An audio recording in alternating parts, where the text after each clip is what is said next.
I think I did your macros are good, little green. Yay. I'm going to go through and check everybody one more time. Oh, Jesus. There it goes. I was trying to get out of my head and I just started playing it. Now it's stuck forever. That was my intention.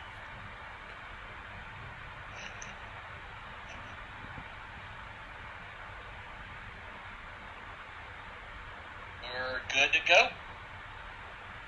And I think I remember checking YouTube before, and you're all good. Yeah, your big thing was spells. We did your spells before. Yeah. Is the goblin actually going with little green as a name? Is that gonna stick? They named his character El Monstro before, so I mean. And Macho, so you know. I'm going to be heavily anti-goblin racist. How about this? You guys can probably give him a name. Who knows? So, like I said, you're our pet. Got it. Get the dirty stuff done. Just killing people left and right, assassinate. Who knows?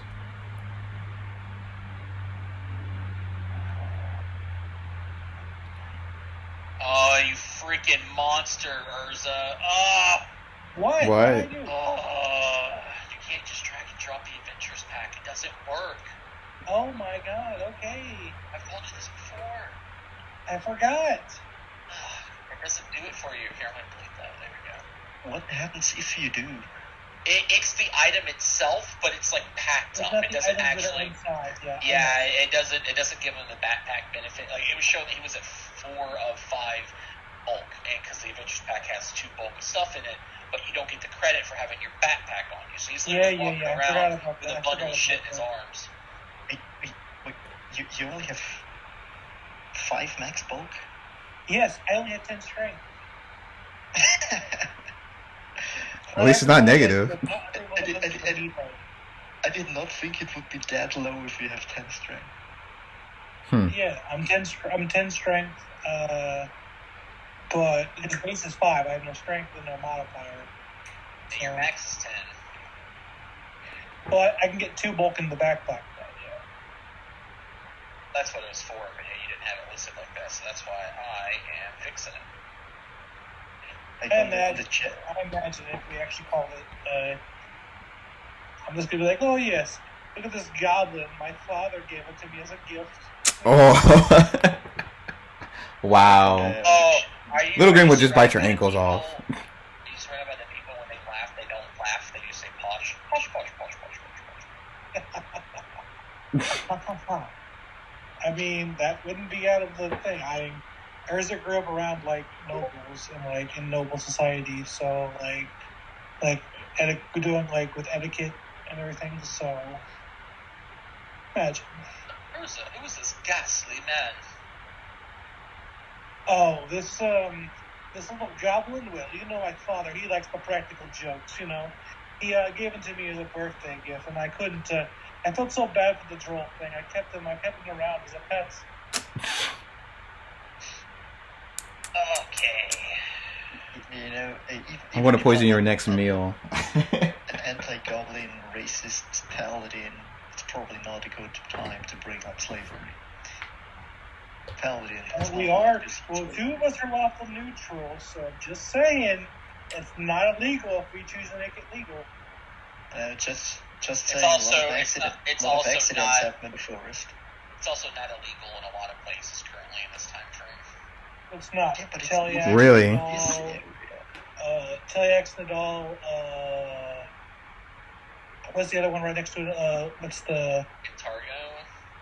Catargo, yeah. Catargo, Corvosa. Absalom's currently have been abolishing it for a while. Absalom's the place.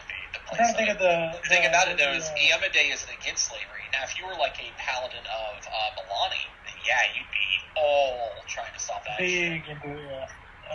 I'm trying to think of... There's a nation... Isgor, wherever it's called, right next to that area, yeah, and obviously the shackles and stuff like that. Alright, so you're done, so let's drag you over. Melina, you're done. I just looked at more. Oh god, we don't have a name for your character yet. We do Kalar. It's prohibited in Corvosa. Also, it's practiced in secret, but officially, slavery has been abolished in Corvosa, and also for this region, it's actually it's a very strong taboo. But it's not illegal, and therefore... No, it's illegal. It's illegal in Brevoy and the surrounding regions. And also a very strong... this isn't Brevoy anymore. This is Rostov, and we can do whatever we want here. Well, not you're missing the point. I know the point. I'm just being facetious, sorry. No, it's not like goblins are people, you know. They're not. Yeah. That's the part where things get a bit complicated. Yeah, that's the super fascinating thing about D&D and Pathfinder. Like when you're a stereotypical paladin and just kill scores of goblins and orcs and be like, it's okay to commit mass murder because they're genetically inherently evil. Haha. I mean, again, you're not wrong. I mean, I'm more than okay at having a goblin in the party. Guys, I just looked through everything. I think we're good. I think we are too. I think just when it comes to social profile, it's going to be like, oh yeah, why do you have a goblin in your party? I'm like, oh, well, we might have to like make up the story on why we have a goblin. You just have to dress the goblin in a sort of jester outfit. Nobody's going to question anything. That's true. That's true. True. Guys, this is the whole campaign, by the way. We just made characters. Hope you guys are ready for this. Yes. Just making characters. That's the entire campaign. That's what you signed up for. There's no actual story. It's just making people talking about goblins and how they're not actual people. That's why they're called goblins and not people. I mean, it works for me. Intriguing. I like that logic because then every single ancestry is not people either. One of these days, I'm going to go through this entire crazy list of all of these stupid named... Oh, my headphones are about to die. Just heard a beep beep in my ear. They have a lot of handouts for art, some good art, and they just named them like nicknames, but not what they actually are from, and they don't have them linked to a specific spot. And I'm having to go through looking at thumbnails to find the ones that I know we need to look at. I'm just going to end up putting these in the right chapter, like above the chapter names. Then that's going to be something I do. Because you guys are looking at the cover. Mm-hmm. Oh, that's cool. That's cool. That's not what I'm looking for. That's not it either, is there, huh? That's not it either. Hunting, infiltration, into the fire, into the wild, the Isle, kingdoms. See, these aren't the right stuff. There's a handout I'm trying to find here. This is it. That's cool as crap, but that's not it. God, this art is so good. Because they updated a lot of the second edition art. Hey, are you guys Sword Lords yet? No? Sword Lords? Sword Lords. What is this? This was just called oh my god. See, this was just called Treasures. But that's like stupid spoiler. What? Okay, anyway. Oh, it's just called Treasure. It's just called Player Art Handout Treasure. And it's crazy spoiler. Okay, I'm gonna keep this here because that's the one. Giants are society-based? Recall knowledge? Huh, okay. They are? And Anything human. We had Treasure, I think, once, and I made you make it hidden because it was shit spoiler. I remember telling you about the shit like that. That thing, whoever was these, you're supposed to know those to help guide you towards items that you want to start building. They don't tell you what the quest is about, but it's definitely supposed to help the players encourage to what they start doing with their kingdom. So I got to reshare those later too, because I already hit them. That's just my interest stuff here, guys. So, a call for heroes. Before the future rulers of the Stolen Lands ever set foot into those wild regions, they were merely individuals in the southern reaches of Brevoy, in or near the city of Rostov, each with their own history and goals. As this adventure path begins, several of these otherwise unassuming individuals have caught the eye of one of the nobles of the city of Rostov, Lady Jamandi Aldorai. Lady Jamandi, a wealthy and influential sword lord of the city of Rostov in southern Pervoy, has come up with a bold and somewhat unusual plan to officially lay claim to the so-called stolen lands, an enormous swath of wilderness wedged between Pervoy and the river kingdoms that has long resisted attempts to settle, essentially. Her quotations of call for heroes promises a great and perilous opportunity to claim an equally heroic reward. Though this call has reached the ears of many mercenaries and would-be heroes, including each of you, it has also drawn the attention of Jamandi's many enemies, especially those who wish to oppose her will to annex the stolen lands. You each have answered Lady Jamandi's call of heroes, and have arrived at her impressive hilltop manor, a cobblestone path bordered by regal oak trees and well-manicured hedges winds its way up the hill for nearly a mile. I just realized how long that is, and that's an incredible freaking driveway. It goes past a 2-story guard barracks, the stables, and a dozen or so thatched roof cottages that house the families of the manor's servants and retainers. The manor itself is a sprawling 3-story structure constructed of light gray mortared stone, surrounded by hedge-lined rose gardens and ancient oak trees. Ceilings within the manor are generally about 10 feet high, and the interiors are illuminated by numerous cinnamon-scented oil lamps or wide windows set with panes of glass. The interior walls and ceilings are constructed of masonry and covered with a thin layer of white-lined plaster, adorned with a layer of wood paneling for accent. The doors throughout the manor are also reinforced wooden doors, and they're kept unlocked usually, unless indicated otherwise, and you'll know that if it ever comes up. The manor's windows themselves have wooden storm shutters that open and close from within. Kind of helps from lightning strikes and gusts of wind that may crack the glass a little bit. The window exteriors are protected by artistic yet functional iron grillwork designed to deter thieves and, well, animals and monsters and stuff. But our story, outside of all these descriptions, starts outside said manor of this Aldorai Stormlord. Everyone here, drawn by the promise of most dangerous task and an incredibly, well, somewhat unknown huge reward, heroes of all stripes, of various upbringings and reasons have gathered here.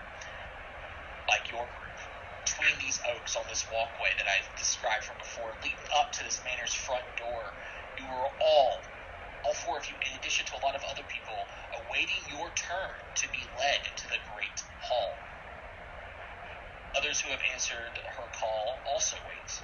But at this time, our focus is upon you 4, who are in line to be admitted. The sky above is gloomy, and you can hear just barely the distant thunder sound, or the sound of thunder distantly that suggests a storm is imminent.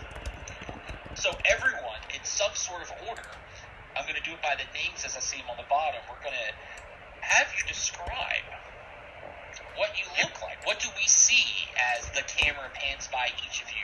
So, Mortathor, we'll technically start with you first. Ormathor. You know what? Character name. What is your character's name? Kalar? Am I saying that right? Kalar? Did I say that right? Hello? I forgot I had the microphone muted. You were just ignoring me. You can just admit that. Oh, no, I even made it easier for you to see the name. Hey, Kalar. Is that how you pronounce it, though? Is it Kalar? Yeah, pretty much. Okay. Stole it right off Baldur's Gate. What do we see in your character? Well, Kayla is a seemingly human woman of athletic build, wearing breastplate, shield, sword.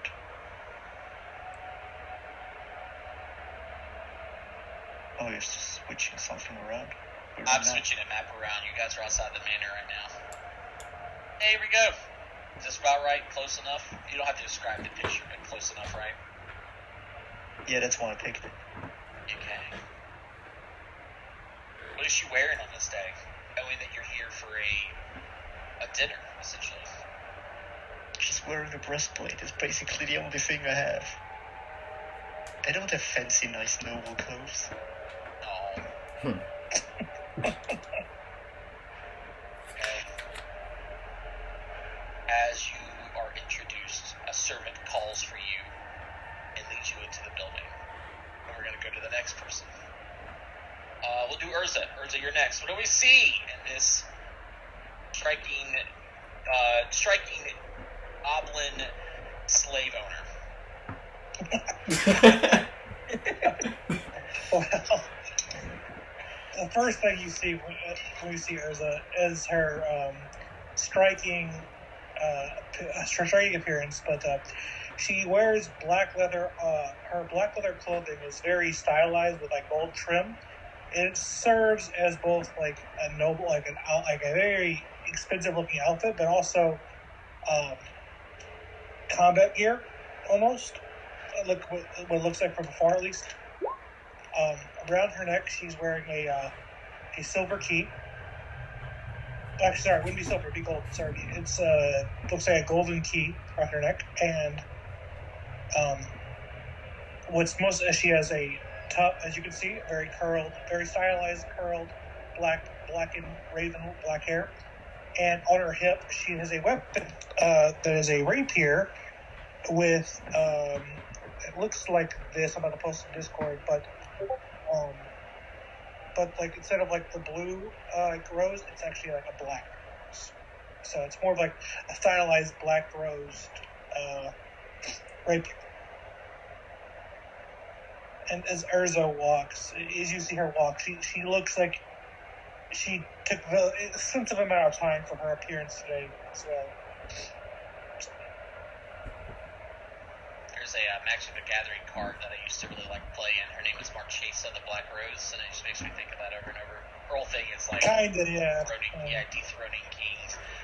For those, I don't know if everyone does, but you guys have sound on for Roll20? You guys hearing that like indie ambience in the background? Yes. Mm-hmm. Okay. Versus introduction, and you are also led into the hall. Alina, your turn. Okay. Well, Melina has black fluffy hair, and she has striking heterochromia. She has a dark brown eye and a blue eye. She also is wearing a dress, the commoner kind. Also, it's well made. It doesn't have gold or anything too costly, and she's wearing a shawl above that. And that's it for her looks. Okay. You are led in line, and then last but not least, Little Green. I know that you said this is a placeholder art for a goblin, but there we go. Sure. You see a little green creature, child size, wears like a black kind of mask, like it's painted on, and has a hoodie. Black hair and long ears with a bow and quills in the back. She smells of dirt, but dirt and soap. Like she tried to clean it off. So earth and soap, not dirt. Earth, dirt, same thing, right? Kind of.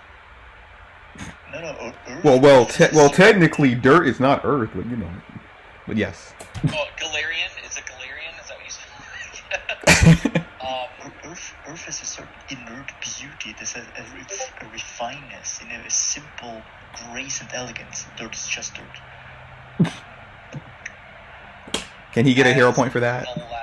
As the last of you enter into this building, being led in, the first raindrops of a storm begin to fall.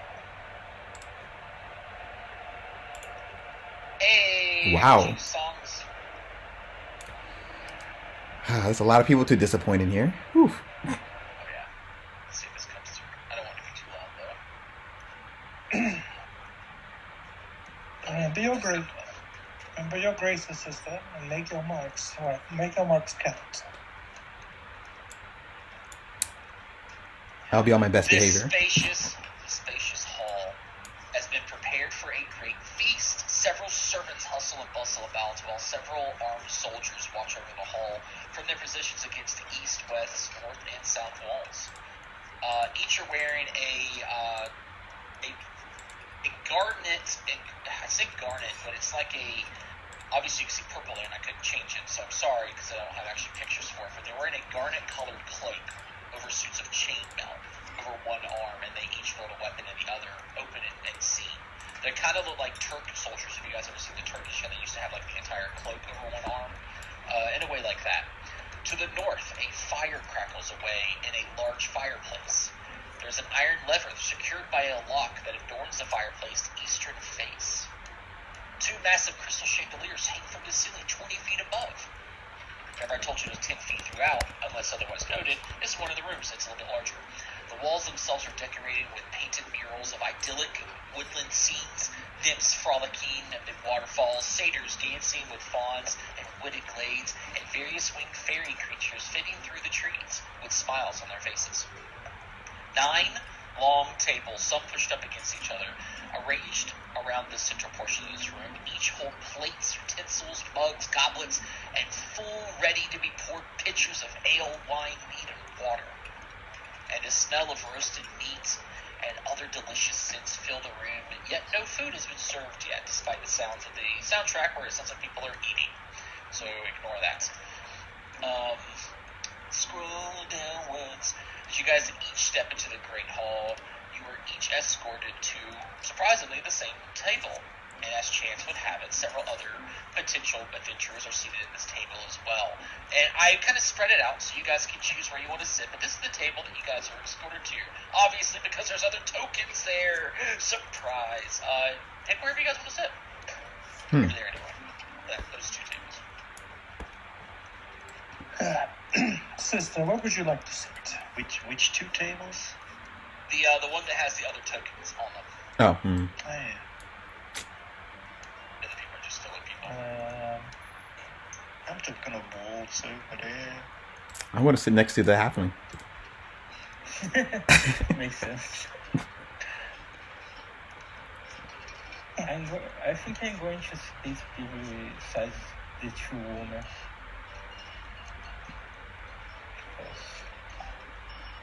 She gives her a knowing nod and goes over here. Okay, everyone's seen it. Look at there. Okay. Actually, I'll sit here so I have perpetuity with 3 people instead of 2. I was surrounded by 3 people. Yeah, but the Yeah, corner seat. The corner seat If I means you sit have here, I'm head. next to 2. She's a perfectionist. As you guys are looking around the table, there's so many different personalities here, but the ones that you guys are sitting next to are, well, interesting looking to say the least. First and foremost, as you guys are taking in the scenes, you can give a perception check real quick. I want to tell you something interesting based on everyone gets a roll too. Yeah, something. I don't know if I told you the guys this. We start every session with 3 hero points because I like them to be commodity, and most secret checks are going to be rolled open because I would like to you guys role play the player knowledge versus character knowledge here. Lena, you're just kind of in your own little cup because there's nothing here yet. Imagine having to roll perception on it. Oh, that's actually a good roll. I was about to complain because paladins have perception for shit. Just by the look of some of the people, there are several other nobles, just by the way they are dressed, or at least important people here for a feast, maybe for free. There are a lot of adventurers wearing ragtag types of stuff. Some of them are dirty cloaks. Obviously, the goblin that you walked in with is the same way. off into this top corner, I didn't put a whole lot of people there, but there was a gentleman, a very rugged-looking, handsome gentleman, and he and all these people that are sitting with him are wearing like the same like set of like armor. That's like a cross between Paladin's glistening armor and Hell Knight armor. It's distraughting to look at, intimidating, but also valiant at the same pace. And they're all kind of wearing the same thing, so you get a sense that is its own group. And that is, it was very easy. It was a DC 15, so 3 of you kind of noticed that, but 1 person doesn't. At your table specifically, starting from the top, there is a very handsome man, cut jawline. It looks like he's got like a permanent 5 o'clock shadow going on that adds just even more to his rugged appearance. Hair combed back, it's definitely starting to turn salt and pepper, just kind of taking in the room that you guys can see there. From him, there is a woman wearing a nice set of armor as well, kind of like how your breastplate is, but a little bit more polished and set up. There are no like icons kind of carved into it as far as like any religious symbols or anything that you can see. Then we have a gnome here, very long eyebrows, pale skin, close to a purple color in hair, maybe on the precipice of the bleaching, I guess you could say, which most people know what's happening. They start losing their vibrant color of hair. Then we go south from there, and I know the art looks like he's screaming, but he's not. There is a bald dwarf, also salt and pepper hair, wearing a set of really heavy-looking armor, and kind of is just like in his own way. He's not even really looking at you, just kind of looking up to the sky. Then we have a woman. Again, this art does not represent exactly what this person looks like. This is what they decided to put for the token. I was trying to find a better one, and I was more worried about making y'all's character. There is a wild-looking woman. She's got paint underneath her eyes, like dark paint. Her hair is very wild. She's wearing leathers and bone. And next to her against the table is this huge sword, incredibly sized sword that it looks like most men probably couldn't wield correctly. And then we've got 2 at the end of the table. One of them is as you mentioned, a halfling. Very wise, writing into a book, it looks like, or at least reading into a book. Smudges of stuff on her face. Her hair is definitely got like a greasy texture to it, like maybe hasn't been washed in a while, and she's working fervently. And the last, at the end of the table, is a deathly pale woman with raven black hair.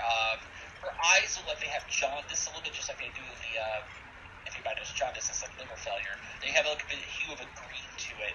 And she's just kind of swirling a little bit of liquid at the bottom of the cup, just kind of looking into it, not even taking in the sights around her. That's just visually what's going on here. I already regret not being... Yeah. It's funny. I'm to suicide. Where are they? This is taking forever. The beast of a woman belts out, the one that's got that big great sword at the table. For those who know, I guess you guys mostly are from this area. The leathers and the colors that she's wearing kind of hint that she's got maybe Kellish in her blood, or she's from the Kellishite areas. It didn't even say what this was for. Just at the Aldori, we're looking for heroes. Who are the Aldori anyway? She slams her fist on the table. Rich folk? She comments with a scoff. Across from her, the next person to speak is this little guy. It's a little gnome person. If you can't be patient, no one's keeping you here. Just go back to your mountains or whatever hole you crawled out of. Responds this short, pale-skinned gnome. The Aldori sword lords run the premier school of dueling arts. They are also the richest and most influential group in this part of Ravoy. Take that tone with them, and they'll teach you some manners pretty quickly. Hush! Quiet! They are coming! I'm sorry, I said that wrong. I messed my own notes up. All right, you purple toad, shut your trap. And if you can't, I'll help you. She recants. And it's the little halfling back here that says that part. She goes, hush, quiet, they're coming. She pipes in. It's that halfling one I was telling you about at the very end. She was frantically writing notes. She quickly puts the book away. She points towards a set of doors over on this side of the room that open very quickly as she says that. And I can't believe I skipped a whole line. I need to put a space there.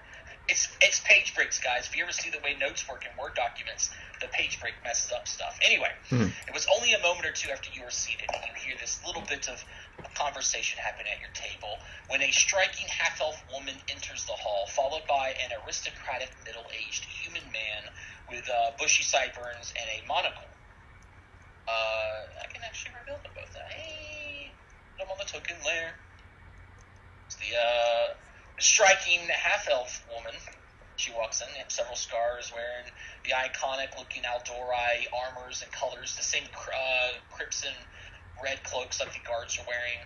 And then they didn't have art for the man, so I made art. Really handsome man, and they're both wearing stuff that you can tell are noble made. She is wearing a set of, again, armor that looks like she's dressed for battle at any point. But she does have a fine leather coat over her sparkling mail shirt, and at her hip is a beautiful dueling sword. But for him, he has that monocle, a very rich gold embroidered red cloaks, wearing red to extenuate the red crimson of the Aldoris that are here. You're so big and pointy, she cut her whole face. What went wrong with you? All right, I'm going to start doing some handouts because there's this. This is called the Sword Lord something, right? What was it called? I love art. This art's so good. Now, obviously, Sword Lord's Feast. There it is. Now, for those who don't know, that's the same woman. And you can see a better version of her face and stuff that was shouting at that purple person. The iconic ranger and the iconic monk. That's the iconic monk and the iconic ranger. Now, if you guys aren't aware, Paizo releases these adventure passes, and it's assumed that 4 adventurers of the iconics usually take them on. And the 4 iconics for this adventure is Druid, Ranger, Monk, and Barbarian. Those are the 4. So that, obviously, that man that's pouring, which is Harsh, because the Ranger, he's not obviously here, nor is the Monk. But Miri is, because she's actually written into the story very well. But we can do some handouts here. Can I not open your character sheet so you can actually see this woman better? Here we go. Is her own portrait. Look at that portrait. She's pretty. I love that. She does have a scar on her, so. Oof. Yeah, incredibly. Looks a lot younger in that artwork than in all her other depictions. Yeah. And I think that's the updated 2nd edition art. Someone hand drew that. Obviously, again, it's super nice. She clears her throat because they make their way to the head table and are standing to technically either side of the chairs before they take a seat. And the woman begins speaking, again, clearing her throat. I keep trying to find different songs. I had this was a during speech dinner. I don't know if this is the one with the music or not, just people listening. I think that's what it is. I took away the music. Okay. Greetings, everyone. I am Sword Lord Jamanti Aldorai, and this, she gestures to the man next to him, is Lord Mayor Isofes, the Malus of Rostov. Welcome to my mansion.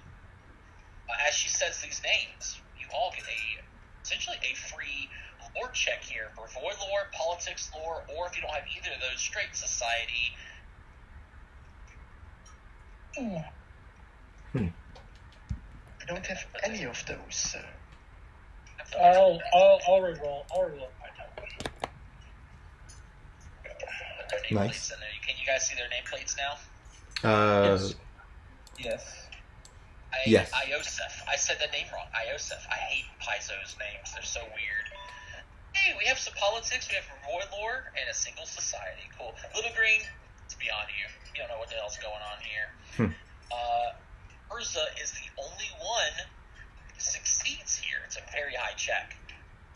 It's more information beyond what you already know. So, she's an Aldori Sword Lord. She's technically the owner of this mansion. She's one of the main prominent ones of the area because there's several different Sword Lords. And when you become one, you take the last name Aldori. In this situation, Urza, you also recall, in addition to all this, because no matter if you failed, you recognize Lady Jamandi as one of the Aldori Sword Lords. She's a wealthy and influential woman who is recognized as one of the greatest warriors of Rostov. That's a failure. And then Urza, you re-rolled. That's what you did. I was like, where's that 7 coming from? Yeah, we have 3 hero points. I used 1, no problem. 6 lore is also a failure, so who didn't roll? Oh, the Paladin, you're not going to roll it at all? I guess you wouldn't need to because you were untrained in society. I don't have any of those skills. skills. That's fine. So, not really worth it. Melina and Little Green, that's what you know about Sword Lords. But Urza, you also recall that her dueling sword trails magical fire when it strikes. And while she used to take jobs as a mercenary, she now focuses on tending to the needs of her manor, her troops, and her duties in Rostov. And her soldiers and her people love her. Did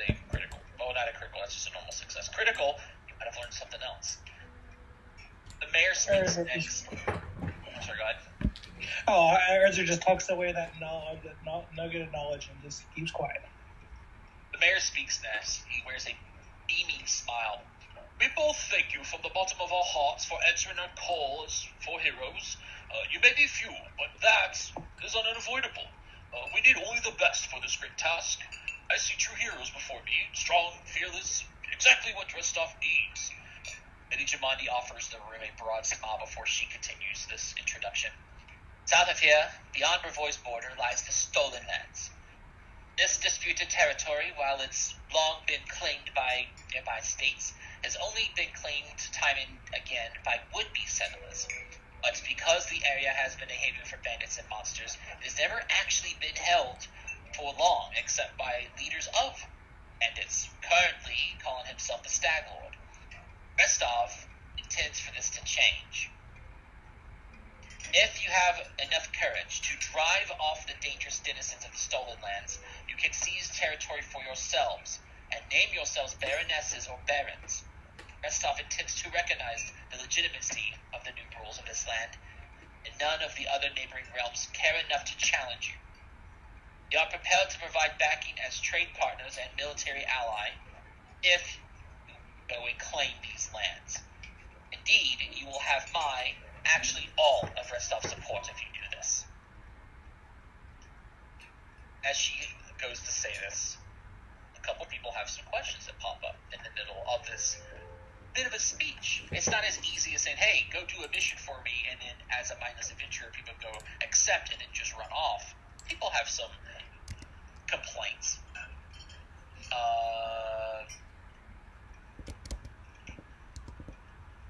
There's a person at another table, just another nameless nobody who speaks up. I had to do that page break shit again. I scroll a little bit too far. Hey, some person speaks up. There's a whole team of us. Who's going to get the Baron title? The purple gnome at your table speaks up. I will, of course, he chimes in, before anyone else has a chance to reply. There can only be one leader, after all. Don't worry, though. I'll make it worth your while to help me. He says. A lot of people kind of roll their eyes at him. The dwarven man, the bald dwarven man who looks like he's screaming in his image, is the next to speak at this. We have yet to begun, and you're already speaking of Divian rewards, he says. He shakes his head towards the question asker, who says that, and then back to his table. It makes you think any of us will even succeed.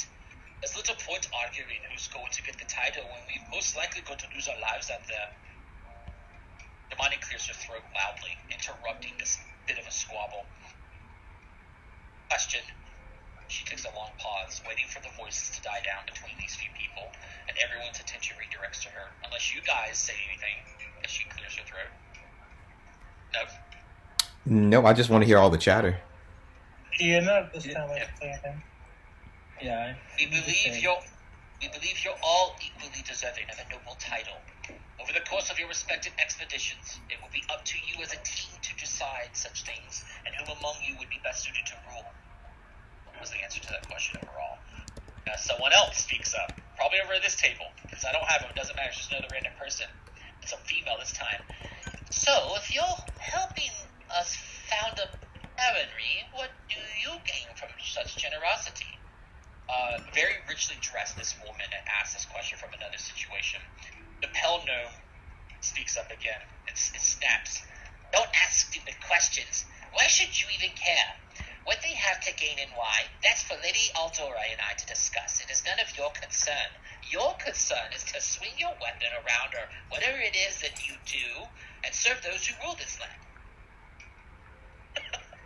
Very stuck up. It's this Urza in gnome form. First of all, I have not been stuck up yet. I know yet, but I love how you said yet because you know you're about to be.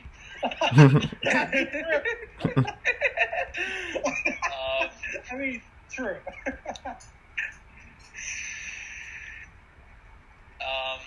Jamani responds to this. Of course, we stand to benefit from this enterprise, but if you are concerned that we intend to rule over your country from afar, using you as a front, please know that these are concerns, and these concerns are unfounded. Let us just say that we have a strong interest in the region's stability. We have need of a ruling power that we can negotiate with. not bandit gangs or monster hordes. And a couple of people nod at this. And another person, a woman wearing an eye patch, asks from a far table to the east, under this corner now. She goes, "What is the reward itself exactly?" She looks like she's maybe like some sort of bounty hunter. The Lord Mayor's eyebrows over here, and they rise so far that he almost drops his monocle. "And what reward would you seek beyond a noble title in your own lands?" Jamonti adds, kind of almost like putting a hand up like to stop him before he says like too much, or that he looks like he's a little flustered to this question. And she begins speaking. "Look, we'll absorb the cost of preparing and equipping your expeditions. Would you return victorious, Rostov will also allocate to you a significant sum to provide financial support for you to establish your country. Essentially, we will help you build your capital. And I hope that such a reward is satisfactory." The woman here slams her mug down because she's been pouring her own drink, not waiting for the food. Words, she says. "Significant, financial. I can't fill my belly with petty words." Damani smiles. "Of course, there will also be an official banquet held in your honor. All of Restov's high society will gather to celebrate your feat." "Now you're talking," she says, with a nod of approval. Lady Amandi raises a goblet. After this, she kind of looks around to see if anyone else has any other questions. Hey, they even have a goblet on the table. Oh, I just realized that. She raises a goblet. Please, let us spare further details of your individual missions and charters into the stolen lands, as they can wait for the moment. I raise my glass to you, brave heroes. For now, let us eat and enjoy the evening. Let us take some time to get to know one another better. Or, if you wish, you can head straight to your guest rooms for the evening. Get some rest. Tomorrow promises to be a very busy day, regardless of which of these you choose. After she finishes the speech, her servants begin to circle around the room, filling mugs with ale, fruit juice, water, serving foods from heaping platters. And the feast itself is going to take over the course of 4 courses in all. Crisp greens, lightly flavored with savory oils, spicy seasoned waterfowl. The main course is of a tender roast boar and a finishing selection of fine desserts and cheeses. For the duration of the feast, the servants bustle around in their never-ending quest to keep mugs and goblets filled and take discarded plates away from the scullery, essentially, so that they're not in the way. But as this happens, the sight and sound of rain falling outside, rumbles and thunder, and the occasional flash of distant lightning adds to the atmosphere that indeed a storm is brewing just outside the merriment that is within the manor's walls here. I have a whole thing for it too.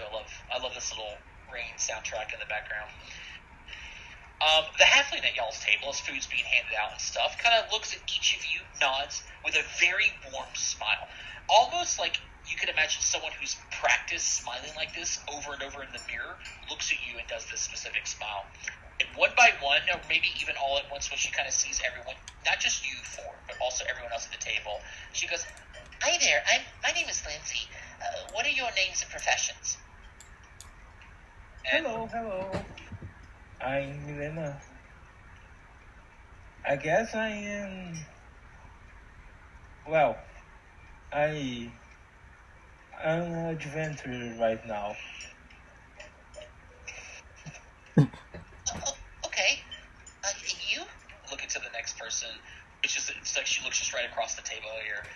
She just shakes her head, doesn't say anything to her, just rolls her eyes. Okay. You, my green friend. Don't see any goblins.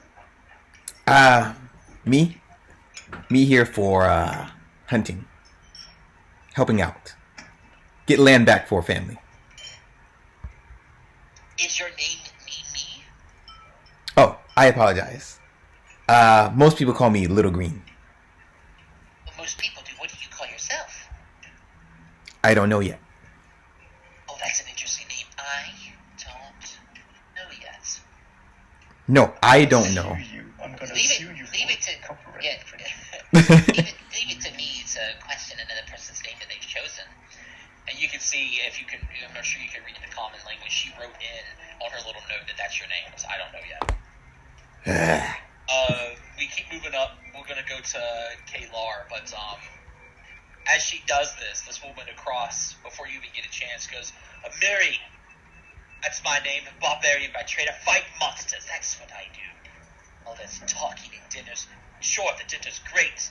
We need to be killing them.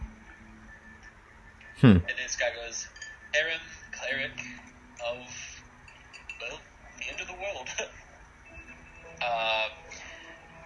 This person introduces themselves. I am Tartusio. I'm going to be the ruler of these lands, of course. The woman up here, very beautiful woman, by the way, though her hair is very short. I should have mentioned that. She has incredible beauty about her. Blinks at the cleric. Blinks like one-eye blink or two-eye blink? Two-eye blink. I mean, end of the world? Yeah. What he says, almost verbatim. This woman up here goes, I am Valerie, champion of the Outdoorans for the now. And I'm, well, part of the mercenary group, I suppose you could say. And now we go to Urza. I think you skipped Kaylar, actually. I did! Your turn. Because I skipped you because I'm Yuri. That's like... yeah, I'm Kayla, a wandering paladin. I heard of this undertaking, and it is my duty to support such righteous cause.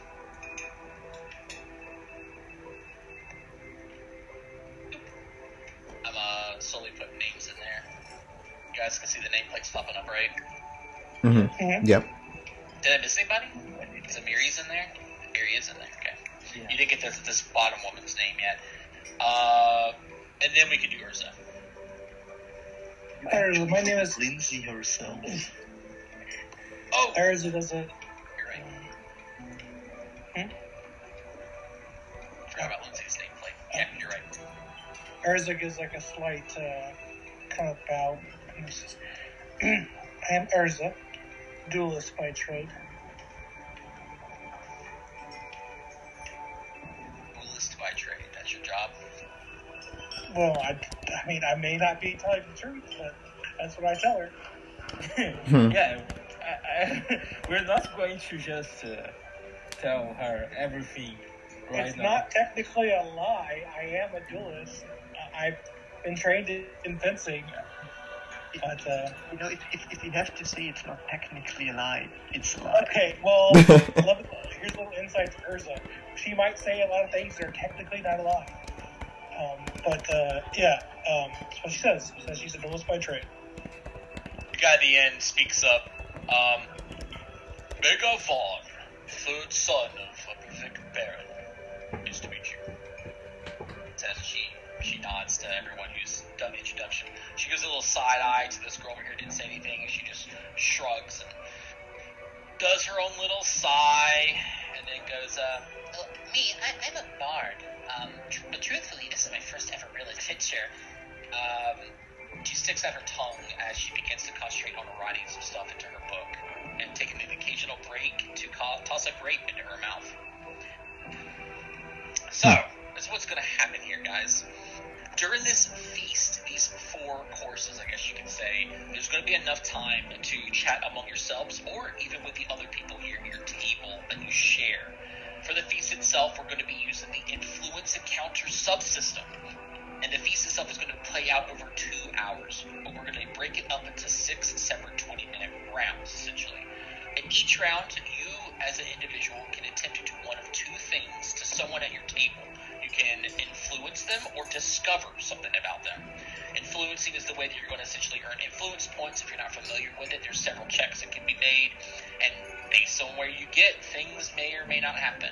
Discovering is essentially a way that you can determine what skills that are good to use to influence them, what things to stay away from as far as topics, things that may actually make them, jelly to the knees, things they like to hear about.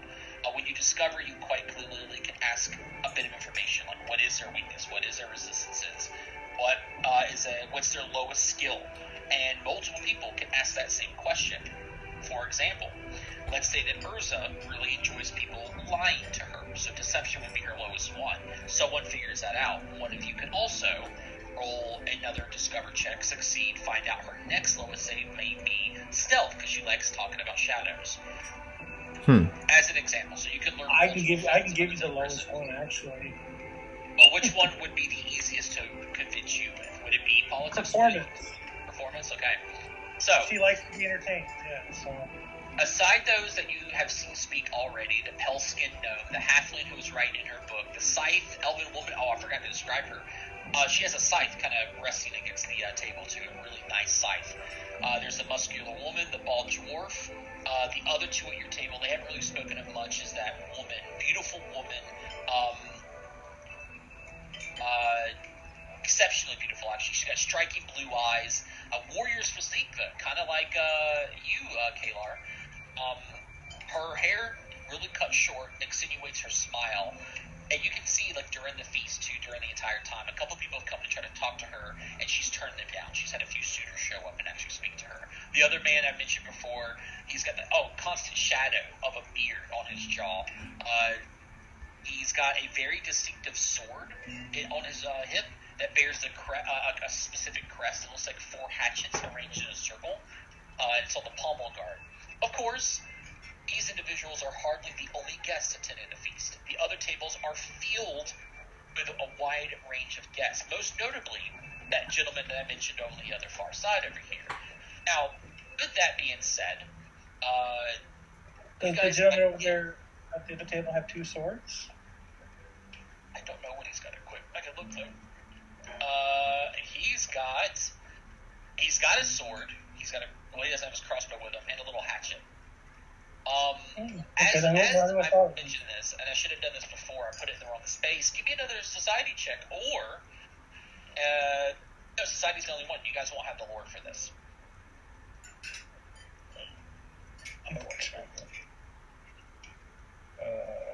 Society. Oh, I'm not trained on society. You can make recall knowledge just even untrained. Okay. Might roll that 20. You may. It doesn't matter if, like, your character, this is what when you see a person, this is what you would recognize or remember. Oh, God, everyone's pretty bad so far. Who's left? I'm going to use a hero point from that, just for her. Okay. Oh. You got 3 of them.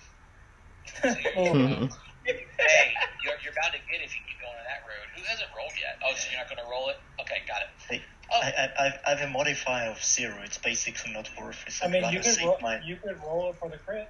Yeah. I'd rather save those for when I need them. as if you know when you're getting a crit. You don't recognize the man nor what he technically represents in the situation.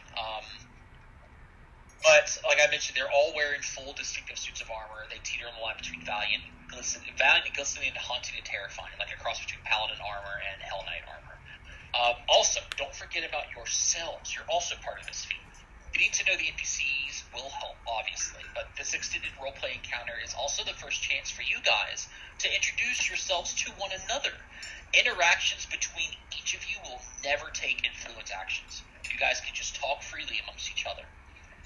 But talking to the NPCs and influencing them and stuff will take your action, if that makes any sense at all. Mm-hmm. Gotcha. So we are technically in influence rounds. The way that I'm going to do this is I'm just going to ignore this. It's in the initiative tracker. We're not actually rolling initiative. I'm just going to keep track of rounds so that we know how many rounds it's been. Okay. And this is just for me, so that I can actually click the arrow. We're in round 1. Once again, no actions needed to talk with each other. But if you guys want to influence or discover one of the other people, I can tell you more about how that action works specifically, so you can decide if you have a question for it. But you all get 1 action. You can either influence or discover for this round. And remember, there are 6 of them. How does Discover works? So the way Discover works, usually it's a secret check. So this situation is one of the few times I'm going to roll a secret check so that you don't know if I'm lying to you or not. This is one of the few times. So what you do is you watch or study an NPC. You kind of learn information about their preferences, listen to conversations they're having with themselves, the way that they fancy food as they pick it up, the way they spin their fork, the way they drink from it. You're doing a lot of stuff. You're going to attempt a perception check or, oh my god. Hold on 1 second. Mm-hmm.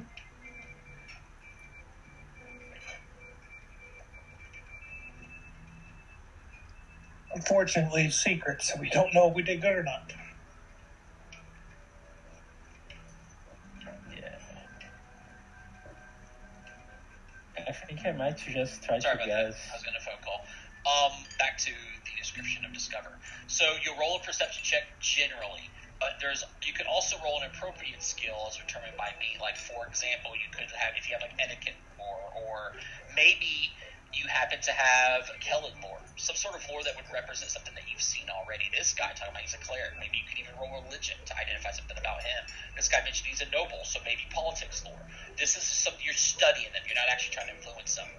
And based on your rank of success, based on what you'll learn, if you succeed, you learn one bit of information you get to choose. You can learn which is their lowest DC skill to influence them. If you have one already known, you can learn the next lowest.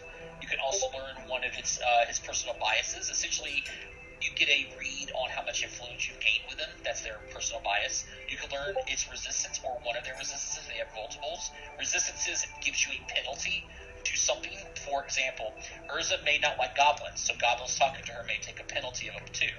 Something like that. You get to learn that. You can also learn their weakness. Maybe she actually loves goblins secretly. Goblins get a bonus to talk to her.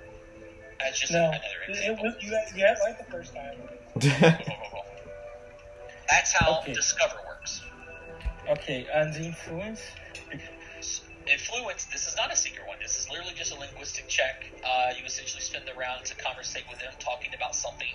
You may get bonuses if you role play it out very well. And the way that we're going to do this, I'll explain in a second, once I'm done explaining to you how that actually works. You essentially try to make a favorable impression over a 20-minute conversation with them using a skill. By default, diplomacy is usually always the go-to, but some people may not respond to diplomatic means as they would compare to, again, Urza and Goblin, something like that. If you succeed at the check, you get 1 point. If you critically succeed, you get 2. If you fail, nothing bad happens. You just don't gain anything. But if you critically fail, you'll lose a point for that NPC. What we're going to do is I have a lot of things that can be asked as part of role play. Like if you wanted to say, I make one check with Amiri and then we roll that one check and that's it, you can do that. If you want to role play with them, you can even ask them questions, learn more about the character itself. And depending on how you role play with that person, if you learn these or ask these questions, you could potentially get bonuses to a check to influence them. Now, you got to be remembered, so you got to remember something. Let's assume that you wanted to discuss thievery. You want to discuss it with, let's say, the cleric guy, right? If it's not on his list, you make that thievery check. That's what you're doing. Because it's not even a skill that you can use, you auto-critically fail against them. Oh. You won't know what skills can be used unless you discover them. Okay. And You said because you guys diplomacy is blank out. always a go-to. Diplomacy is always a go-to, but the DCs fluctuate. Generally, obviously, you want to try to go for the lowest DC. And because you guys can freely discuss and talk amongst each other, you can even role-play in character, out of character, figure out stuff with each other. Like if someone discovers that's where I'm figures going things to out. Because I have my sister here. Like if I find information that can be useful to about people we want to influence, I would share this information with her. Yeah, same.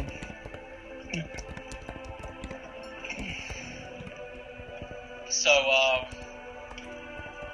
every time I see Perception, I'm crying, champion.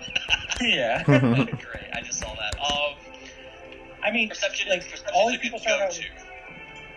All the people start out with 0. So even if you are influencing, like say you influence Amiri, right? She's at 0. Even if you continually fail against her, you're not doing anything. You're not hurting her. She doesn't won't like you as much. Oh, okay. But the rest, it does suck, but it's not always going to be perception. Like so, there could be other skills you could use.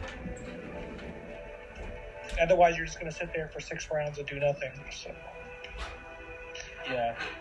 And Also, before you guys remember even that. decide, sorry, go ahead. Remember that our GM said that you can try to study with a skill you think it might be relevant. So I don't know if you have anything like warfare lore or religion or like if you were studying Urza and you knew she was you don't know yet that she's a noble, but if you knew she was noble, politics lore would be something she'd be very interested in talking about. you don't have it, but I'm saying you did, it'll probably be better for that to perceive her than perception. Something like that, you know? Yeah. You guys can also introduce each other to one another real quick, too, because you don't know anything about one another. Well, two of us do. Yeah. Yeah, outside of names and what y'all's pick for job, that's about it. Which is honestly all you know about the other people too, except for that woman at the end. Which one's the druid? Or is it only a bard? Okay. Which one's the bard? Right next to you, the halfling. Yeah, right next to the halfling. Okay. Can I discover something about her? Sure. You want to start? You can jump right off the rip. Now, here's what's interesting. Mm-hmm. I did mention that perception is a good go-to, as you guys can remember.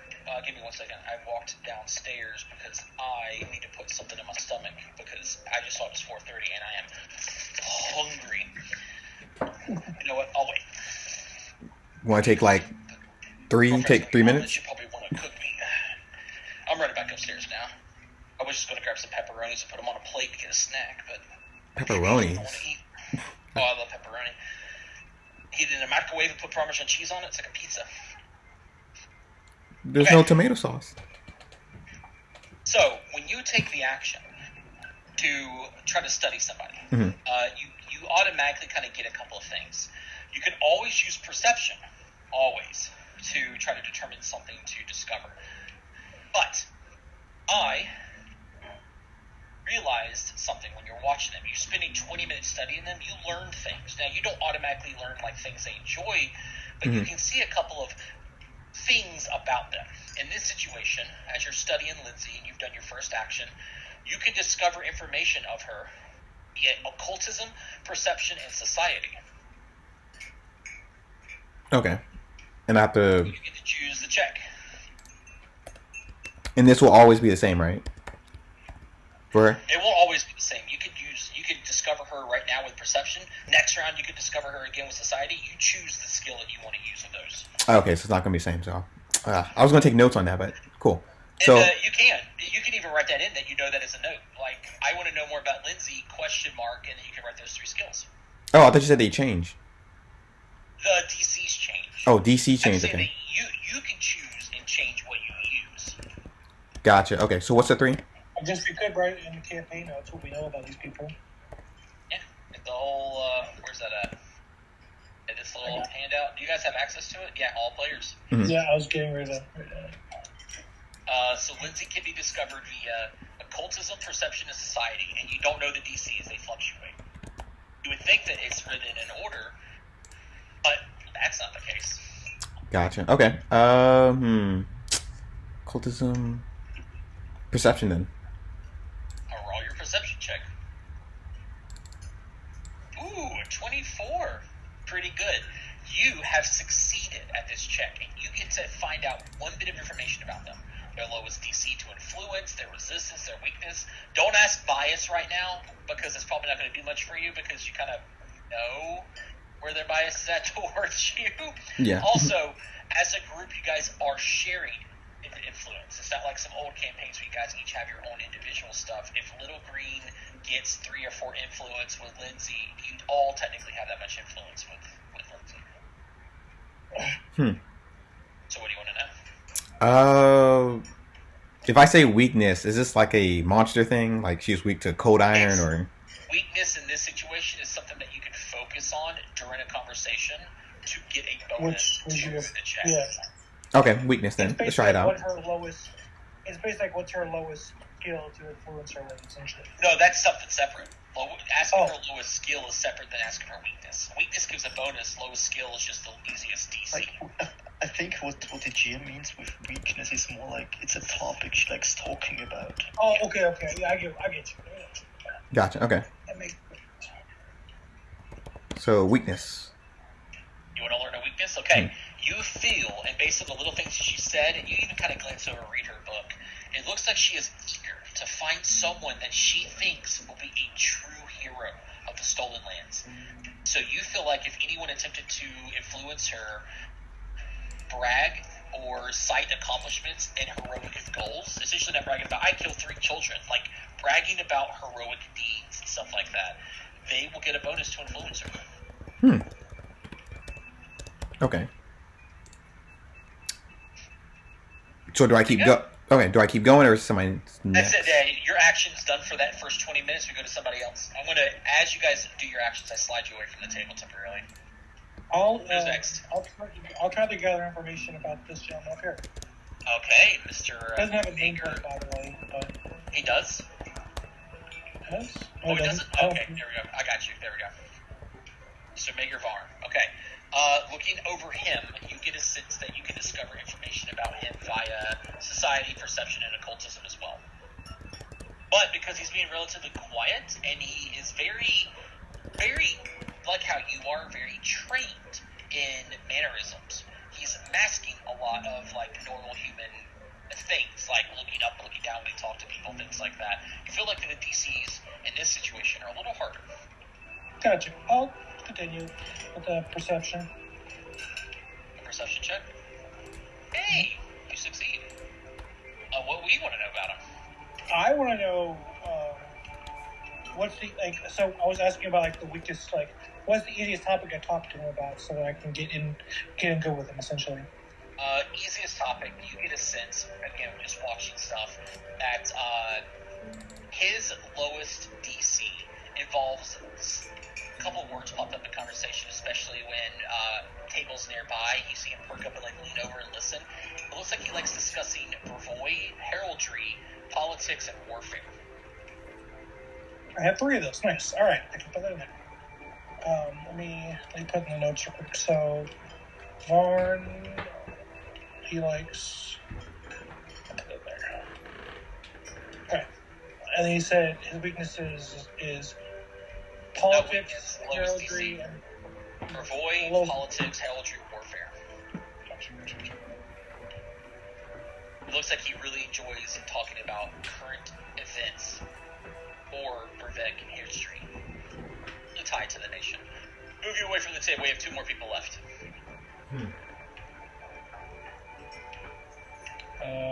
Okay.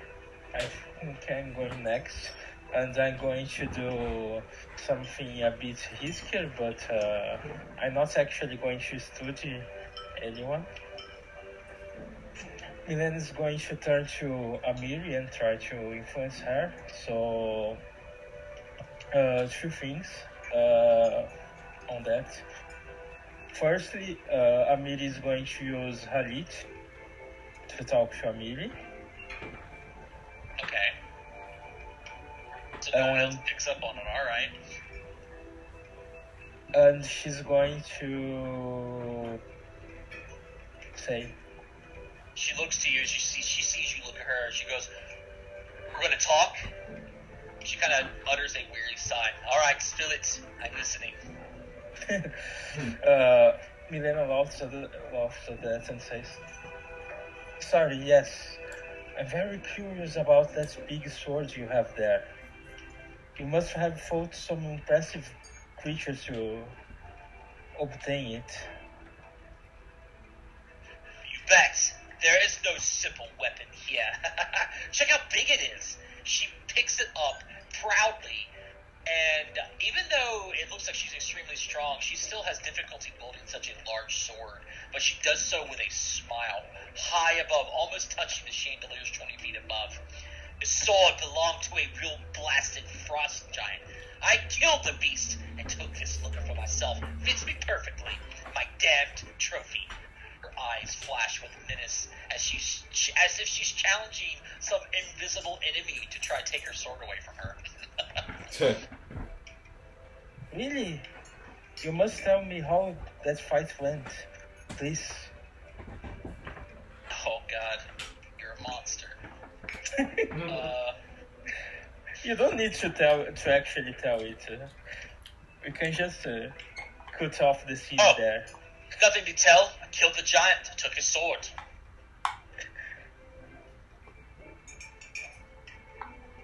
Incredible. So, you fought frost giants. What else have you fought? Oh, Jesus. No, I have so many questions here. The way that you word them, I try to find the question that kind of fits to what it is. Mary, who's like the iconic for every damn adventure path. Everything. Everything. Ogres, goblins. Like literally, I know she's like the iconic in like 3 adventure paths and like 2. Killed many things, she grins. And then kind of suddenly frowns slightly a little bit. I'm a fighter, big and strong. Everyone's afraid of me. Can't play the softy. Who would ever fear me then? Her contemplative expression disappears from her face, replaced by a dreamy grin. I enjoy being feared. When I pass by and all the sissies almost faint, knees trembling, teeth chattering, shit dripping down their pants. I love it. She kind of fascinated with this picture of imagination that she has created for herself. Oh my. I can you roll, deny what check were you trying to aim for? You being diplomatic, straight diplomacy? Yeah. Okay. Let's see our first influence check. Diplomacy, if you would be so kind. Okay, I'm re-rolling that. She smacks you across the table. Oh my. Who's it? This is Melina, right? Ah! It's not This is a probably crit not a 1. critical failure. Yeah. Yeah. You were being really, I would say, charming. You were definitely having a chat with her, but you don't get a sense that either one, she's not paying you any attention right now for these 20 minutes because she's stuck in her daydream, or whatever words you used was pandering to her but not trying to gain influence. You have failed, but that's all you did was fail. Okay. This is Melina, right? I'm trying to get voices on characters. Yeah. Okay, your actions. Then we have one left for this round. How aware are we of other players' undertakings?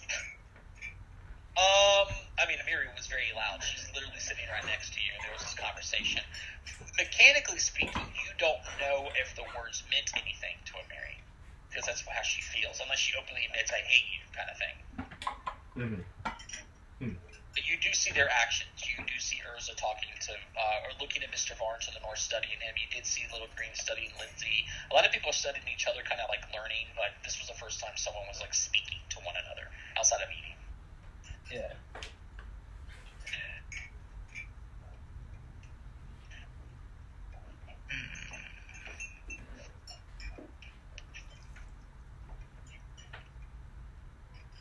You know, I kind of feel like I would want to influence Miri towards the point of us definitely not being afraid of her little daydream episode. Well, do it. I mean, there's no wrong answer. Dip your toe in the water. Just don't challenge her. Right? Well, it could be interesting if she does, actually. Yeah. Arm wrestle. You could also discover something about her if you want to find out what she likes to talk about. No touching perception. I got lucky once. It's not just perception. Perception's always a go-to. I will tell you other skills if you take the time.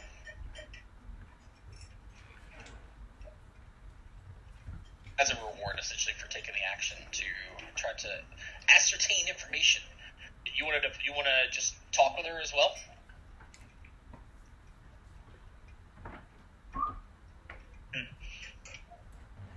Yes, no. Wait, I was gonna ask about the goddamn sword. I have to rearrange now. Well, again, you already saw one person try talking to her, and they didn't do as you think they probably didn't do as well. You could try to help to get Amiri on our side by trying to learn more about her, so you can focus on topics that she could be interested in. It's not always perception, as you said. It could be anything. Yeah. It could be a few things, not anything. You could also just ask her about herself, too. Like, have a normal, diplomatic, God, I couldn't get the word out, conversation. And of course, because you don't know what skills she enjoys, diplomacy is always a safe go-to. Yeah. Or in my case, like, I don't have any skill that is worth done besides diplomacy, so... But you don't know that because you don't know what she's good. No.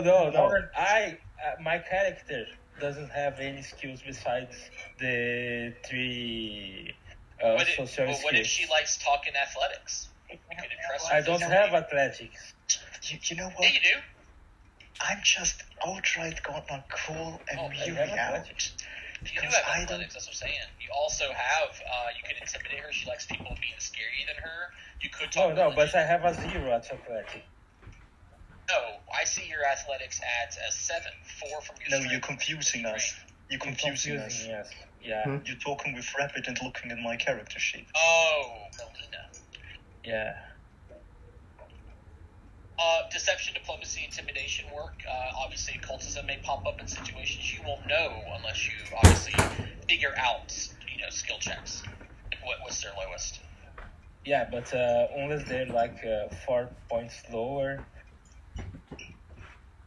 They may, but you don't know the DCs. I can give you an example from another sheet from Ruby Phoenix. One person really liked talking crafting. It was like DC 30. Diplomacy was a DC 39. So Wow. you tell me what's different. Yeah, I mean, that's what happens. These DCs aren't like 1 less, 2 less. Some of them are dramatic. You don't know because you haven't taken the time to figure out. Politics lore. If Eric shares with you that politics lore would be good for him up here. It's his lowest DC. Yeah, like Amiri probably does not like talking politics because he doesn't like to speak about those kind of things. Yeah. It's up to you what you want to do for your action. Anyhow, I'm just gonna call Emiri out because I think all she does is talk big and she can't even lift that sword properly. So you're trying to make fun of her. No, I'm challenging her to an arm wrestling contest. Woohoo! You're not that strong. Give me your arm. I'll show you strong. Something like that. Yeah, something like that. Or did you want to role play it further? It's up to you. No, that's fine by me. Okay, I'm assuming you do an athletics. I assume that is the appropriate skill. It is. Here's the gamble, guys. We get to find Oh, wow! That is why you save your 20s. You do an athletics check to impress her, and one of the best ways that you know to impress someone who wants to be the strongest is not to beat her.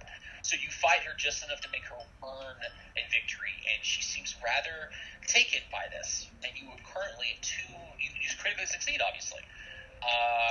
2 influence points. There we go. And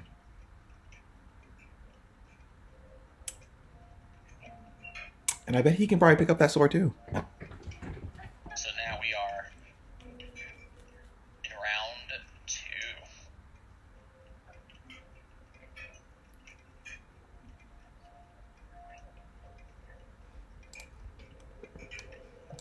Round 2. Let's do this.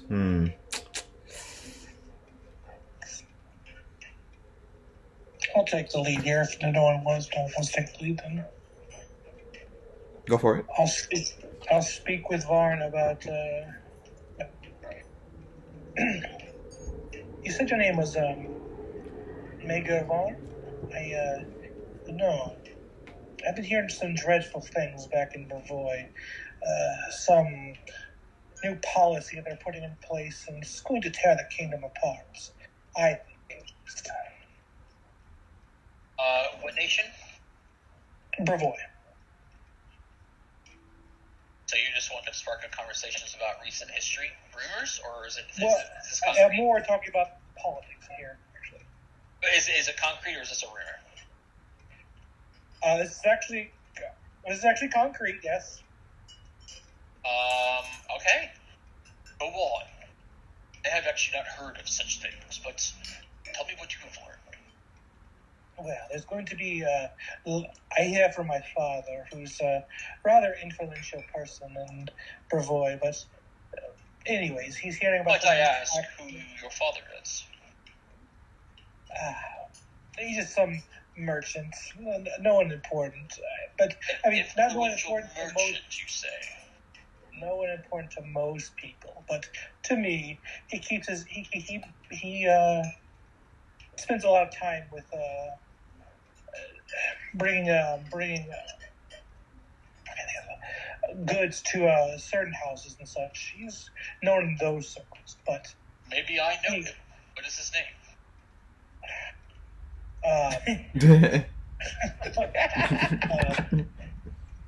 His name You forget you are talking to a noble. So. Yeah, I know. His name is Alexander. Alexander the Merchant with influence. I don't think I know the name. But I will look into it. Mrs. Urza, it was? What is your house name, if you don't mind me asking? And what would make you think that I'm from a household? Everyone has a surname most these days, do they not? That is quite true. All right. Open Shield. Never heard of them. Like I said, we're just traders. But anyways, my father was hearing about some new tariff they're supposed to be coming into through the trade routes in Brevoy. It's going to be quite expense on the common people. Expenses are known to be had. Without money, projects cannot be taken on. Soldiers can't be fed. Grains can't be purchased for the farmlands. But it depends on where those increases go to. If they just fill the treasury, then nothing happens. I believe they should go back to the people. Agreed. That's why I'm worried about this. It seems like a tax that will be coming out of the people that the tax should be going to help, not going. He takes a sip of his goblet. Well, lucky for you and I, we become armed barons in this area. That won't matter for us. Those citizens who are having problems can come to our nations, and thus ask in our glory. Agreed. You seem very much like an avatar, and you have those kinds of views. Used to say, Mrs. Oakshield. So you wrote your politics, Lord. Yeah.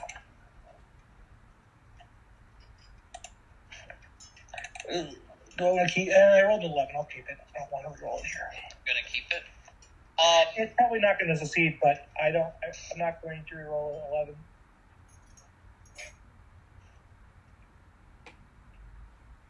Oh, this is interesting. It's written right. Trying to when you're talking to this man, rolled an 11. You said what's the highest it could be? A 7. Okay. As you're talking to him, there's like a knowing look in his eyes. Like maybe he doesn't fully believe you are who you say you are, but he enjoyed listening to the conversation. But outside of that, you didn't get any sway with him. That is a failure. Do I feel like he knows more than I'm letting on? You don't know. You can roll a sense motive, maybe. Okay, I guess I can do that. Yeah. Sense motive is perception, right? Nope. Urza is just giving him like she's giving him the look where she's more interested than she is, kind of look like she's acting more interested than she is. Maybe not picking up the fact that he might know a little bit too much. Well, let's go to somebody else. Next action for round 2. I want to study Lindsay. Okay. So you want to study her, you said, right? Yeah. That was occultism, perception, or society. Yeah, let's go with occultism. That is a success. You learn a bit of information watching her mannerisms, like from before. What do you want to know this time? What's the weakness? What's a good subject to talk with her? You got her weakness already, so you want to know her lowest DC? Yeah, the lowest DC, yeah, then. She draws a lot in her book, and she's also writing notes. You get a sense that she delights in artistic senses and loves to talk about the arts via performance. Interesting. Yeah, performance is her lowest DC. Okay. What else you guys can put in your notes? All right. And this was Alina again. I'm still trying to learn names and voices. Yeah. Okay, cool. Just wanted to make sure. Who's next? We got 2 left. Typing in. I want to do Lindsay. I want to try and make an impression. Make an impression with her? Okay. I got some for this. 2 seconds.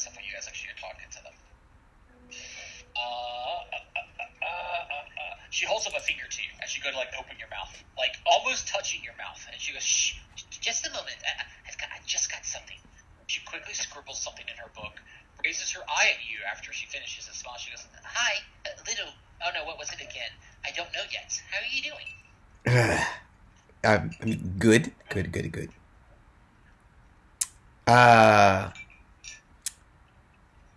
Have you heard of the tales of my adventure?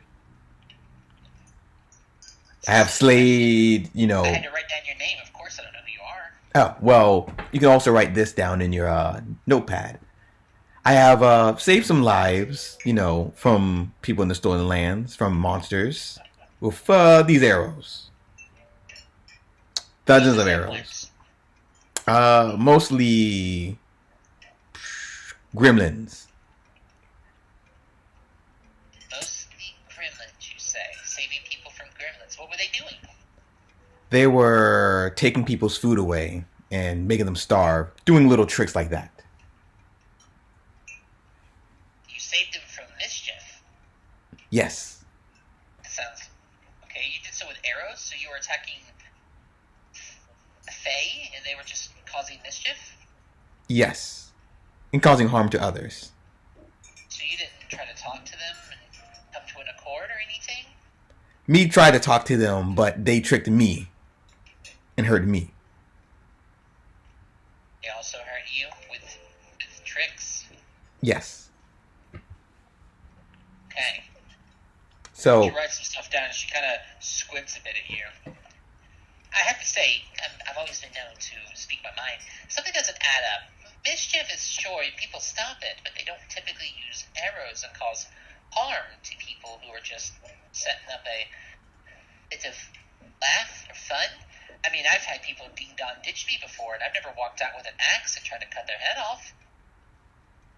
well, I never said I killed them. You used arrows, that's harming them.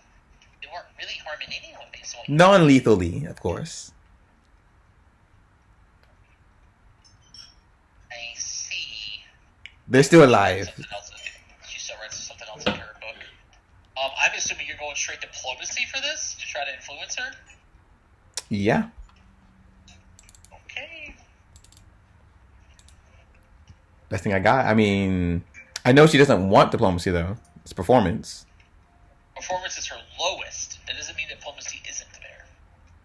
Oh, even though I discovered. Yeah, you discovered her weakness, so you may get a bonus if you have heroic tales. Now, interesting thing enough, you did talk about how you saved people, but then your story kind of led to violence, which is fine. There's a bit of scrutiny. Maybe something doesn't add up into your story completely. Maybe. It's hard to tell from what she was looking at if you were just trying to embezzle the story a bit, or bezel. What's the word? Emblazon? To embellish? You were embellishing the story a bit to appease her mindset of what she was asking you, or if it was actually true.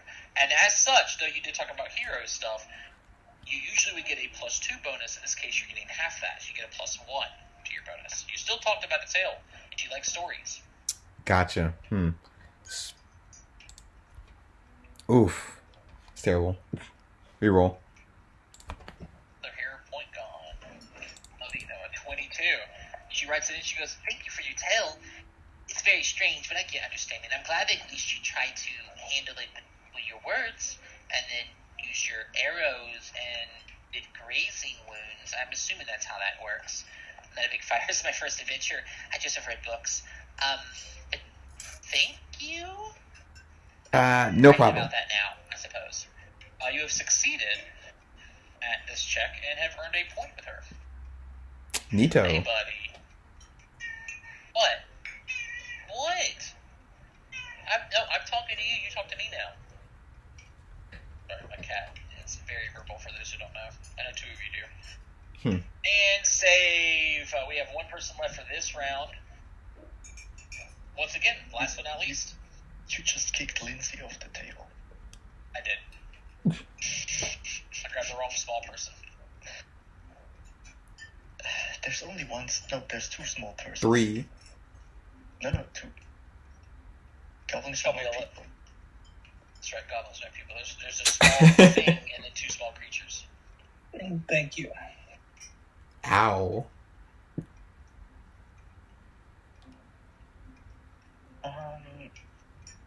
not that I'm probably gonna hate myself for it.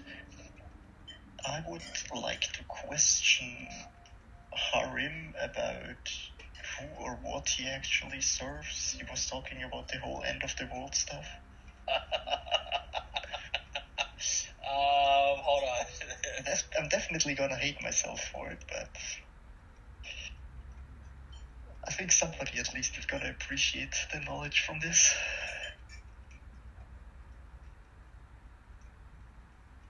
Hold on, I'm looking for. God, I have so much stuff here, guys. I like to over prep. I just like to be okay. Or should I just make a religion check before to see if I actually know as a character what he's on about? You could, but you can also just find out by asking the person, not to worry about the check and potentially having it wrong. Because imagine if you critically failed that check and hey, I heard that you really like blank, and he goes, how dare you, and he throws a freaking goblet in your face. But the bald dwarven man, as you kind of look in his direction, he's pulling on his beard, muttering something that could either be prayers or curses. But upon noticing you looking at him, he kind of winces a bit, realizing he was talking to himself, and he goes, what? Something on your mind? I was wondering about what you said earlier regarding the end of the world. Oh, it's just, it was destined to happen. We're all going to die one of these days, obviously, but some more sooner than others, and everything comes to an end, as preached by one that I worship.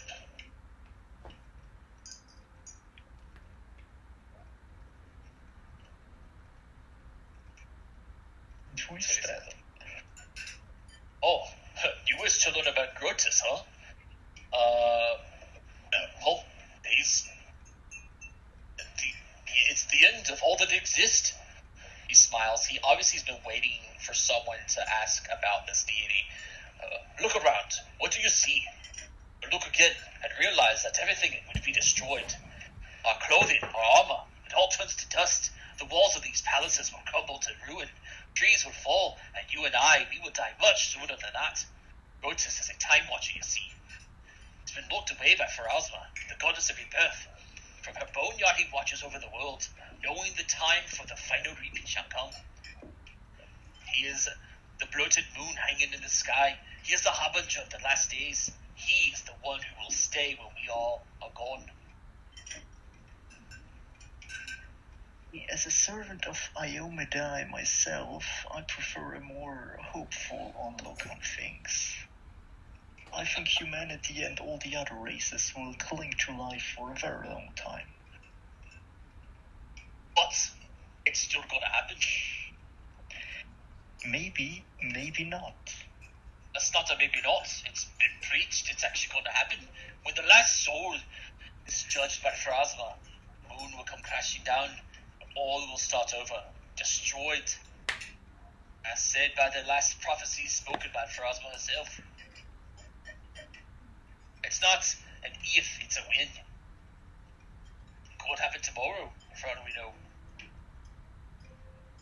Yet there are gods and their servants who actively fight against this. Fights will stop the end of the world. No, they can't. It's destined to happen. They fight to stay alive for another day, sure, but they can't stop for the world to end. Sorry, go ahead. If the world doesn't end for another day, it might also not end the day after. Day by day, we prolong life. As long as we fight. Some could say prolong the inevitable, yeah? Yeah, but if I prolong inevitable into eternity, is it still inevitable?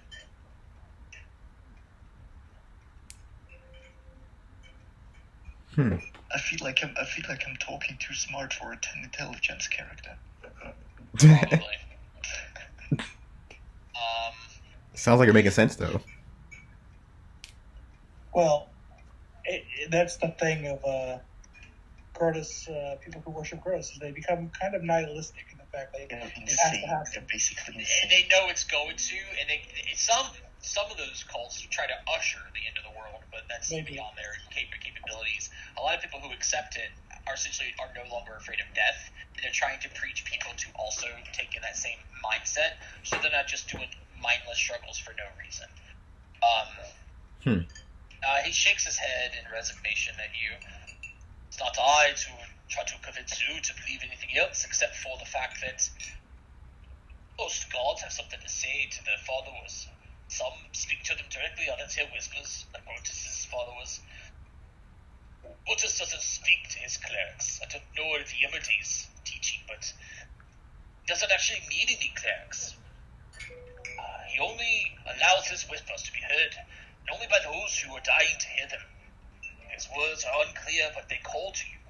His voice comes in the soft rustle of the falling leaves, and the woeful wailing of the wind in the mountain pass, with a roar like a raging blizzard, and it calls to you to strike out to the road, onwards, always onwards, over the pass, over the bridge, and further along, up ahead, where you'll see the edge of a grey robe flashed, and a candle spurted for the last time just before dying.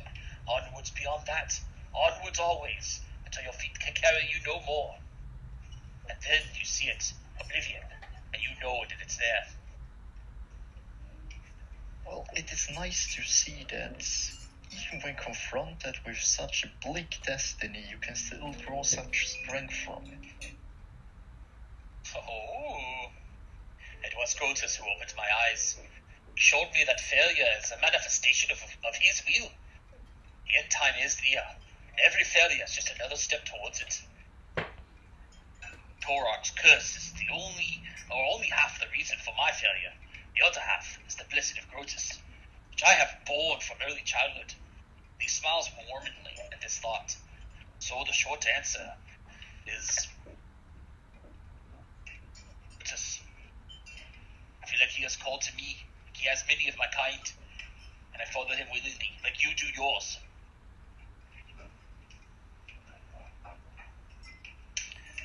I'm assuming you were talking religion with him mostly, so is that what you want to use? Probably, yeah. You are more than welcome to try. We will find out if this skill works or not. God, imagine if you had Grotus lore in the situation.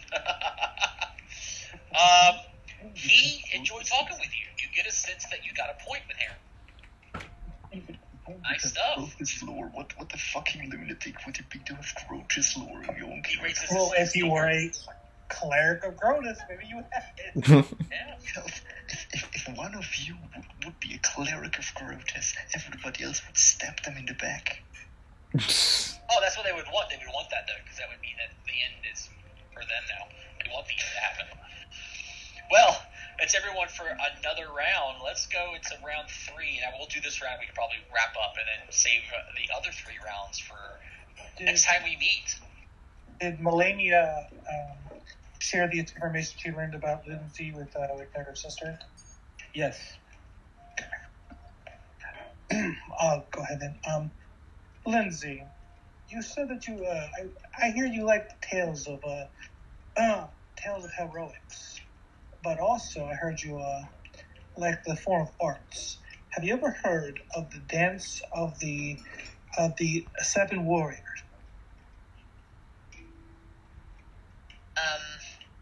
I don't think so, but I'm willing to listen.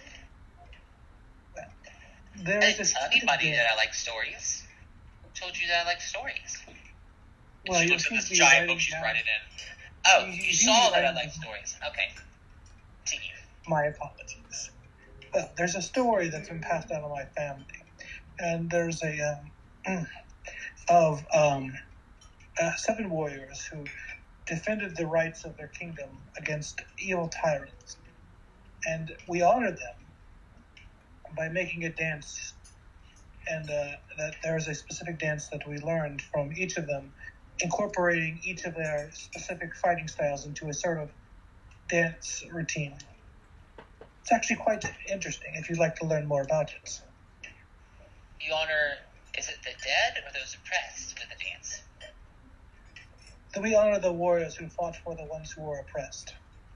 But you honor with a dance. Did you also honor them by donating money to their families so that their families can... Well, that was part of the story. It wasn't I wasn't obviously around during the time, but it is said that the warriors who passed, their families were well taken care of, and that the dance was created for them to honor their passing and their courageousness. You see. Interesting. Where is this usually happening at? Well, it was somewhere in the rest stop, I heard, but You've only heard this tale yourself, so secondhand tale.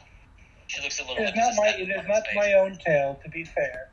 I would not try to deceive you, but it is still a tale. No. I don't want to offend at all. I just second, third, fourth, fifth-handed stories typically going to be a bit embellished. And Of course. that's why I'm writing my book. Actually, I'm writing this book The source is for quite that reason. difficult to track down, but still, it's a story passed down between my family for multiple generations. So while it may be a little bit embellished, I like to think that it's still a credible source. You can see she's like scribbling some stuff out. Like not writing anymore, like writing out things that she was writing before.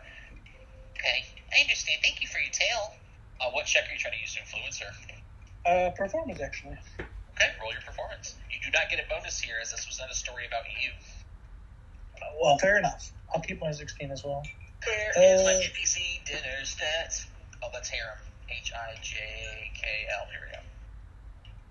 I will not tell you the results until after you have told me what you're doing. I said I'm not rerolling. You're not rerolling? That is a success. She enjoys still hearing the tale, but probably would have enjoyed it more if it was a tale about you. Yeah, but I would have to lie about that. This is not a lie, so. A tale about you, not this tale about you. It could be a tale. Yeah, I know. But I wanted to mix in heroics with the story, with performance. So it's like, Or who's next? Yes, I'll go. If I recall correctly... This is round 3, right? Yes. Is it? Oh, okay. If I recall correctly, Valerie called herself the champion of the Aldori, right? She is a champion of Aldora. Yeah, she's not. She's a mercenary, essentially under hired by them. She's not an Aldora herself. Yeah, but I like the wording there, because champion implies things, and I'm not talking about the class.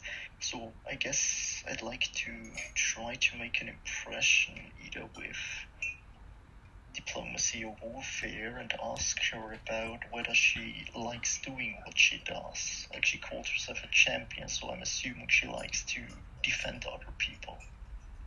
She sees you kind of about to talk to her, and she smiles very warmly. Greetings. Everything is well, I hope. Well, I just had a very interesting conversation with the sort of wolf over there. Very fascinating religious topic. I heard. Sometimes religion isn't always what it's lived up to be. I'm a perfect example of that myself.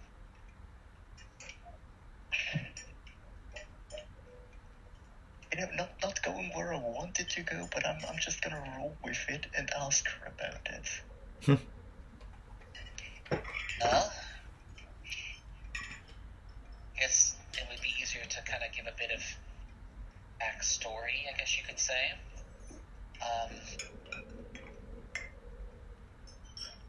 From my first days, I was surrounded by crowds of servants and nannies, and those who never stopped praising me for my heavenly beauty. She rolls her eyes at that. But the paladins of Shaylin who visited our home echoed these praises in the halls on all hours, and in the end, general consensus overwhelmed my father's better judgment. And when I turned 6, I was brought to the Church of Shaylin and told that it would be my new home. Look, don't pity me, though, I beg you.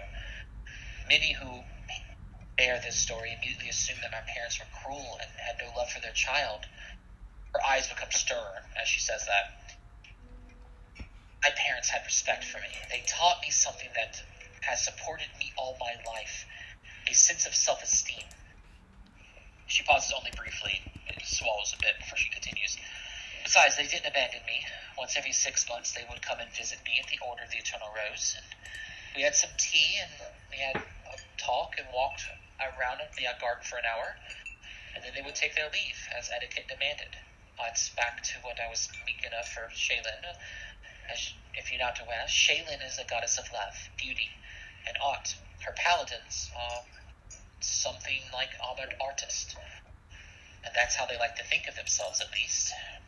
For a briefest of moments, you can see that she is trying to contain her feelings, but her inner contempt bursts forth.